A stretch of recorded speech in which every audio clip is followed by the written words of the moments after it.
plano ng ICC para magdalawang isip yung mga nagpatupad nung una kay dating Pangulo? Sana po. Sana po. Inaasahan ko po.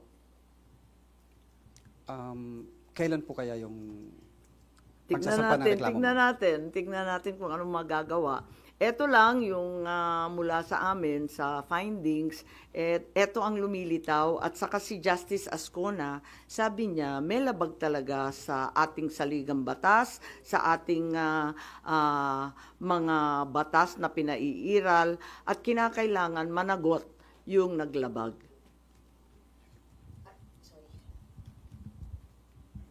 Ma'am, balikan ko lang, yung warrant, ICC warrant to, ma'am, no, yung narinig nyo para kay VP Sara. When is this coming out? Chismis nga lang kaya walang name and date.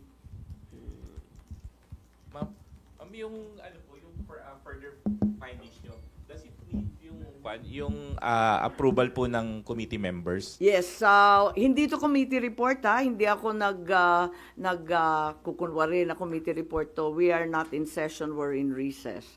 So, wala pa talagang committee report na masasabi. Kaya lang, sa daming nagtatanong, sa marami na nagsubaybay sa oras-oras na hearing, pakiramdam ko, obligado ako magsaad ng findings along the way. Kasi nga hindi matapos-tapos at hinahadlangan ng todo-todo. Ma'am, doon may binabanggit din po na yung Republic Act 9851, wherein it says na yung pag-present sa local court ng isang individual who is facing an allegation of crimes against humanity, hindi na kailangan.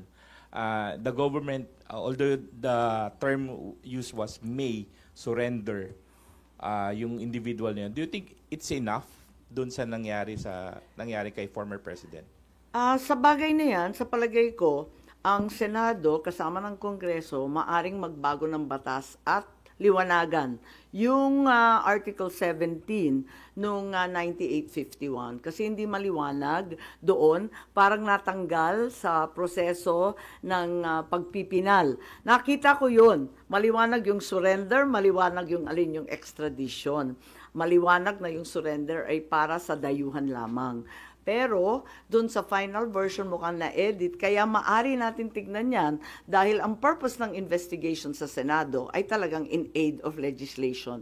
Isa na yon na kinakailangan tignan. Isa pa yung extradition law na inakda ng tatay ko. Ang tagal-tagal na nun. Marahil kinakailangan tignan na rin natin yan dahil hindi na pakay sa mga problema ngayon yung ibang provision doon.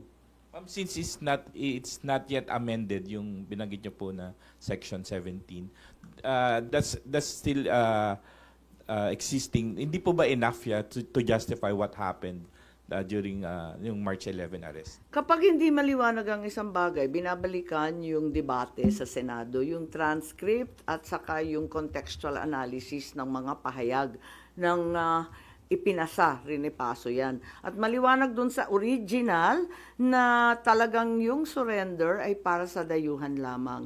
Kung bakit na iwaglit at naiwan yun at may nilagay na mga pag-aamyenda sina Senator Subiri, sina Senator Gordon nung panahon na yon, hindi ko alam kung nakalimutan lamang o sa pagmamadali, hindi na isaayos ng maigi. Pero yan naman ang trabaho talaga ng mambabatas. Tignan at isaayos, iklaro ang mga hindi masyadong maliwanag. Ma'am, pareact lang dito. Yung kay Pangulong Marcos po tsaka VP Sara na trust and performance rating, kay Pangulo po 60% trust, 59% performance, pero it represents a decline po since nung fourth quarter ng bansa. Habang kay VP po, tumaas po siya ng 9 percentage point. Comment on this. Pasensya, pero hindi na ako nagbabasa ng survey. Kaya hindi ako up to date dyan. Ang nararamdaman ko, ang pagpuot, ang hinanakit, at ang galit ng mga Bisaya. Galing po ako sa Cebu, mamaya pupunta ako sa Davao. Alam na alam ko ang pakiramdam nila. Ngayon, kung ganito rin ito sa Luzon, ramdam ko sa Manila, hindi ugali ng Pilipino ang pang-aape sa matanda na may sakit. hindi natin gawain yan. So, you mean yun yung dahilan bakit bumaba yung survey ni Pangulo? Hindi ko alam. Tulad ng sinabi ko, napakaraming survey ngayon na kung tutuusin, kinakailangan na siguro i-supervise, i-control ng COMELEC kasi grabe na ang mind-setting, brainwashing, and laying the predicate, ika nga.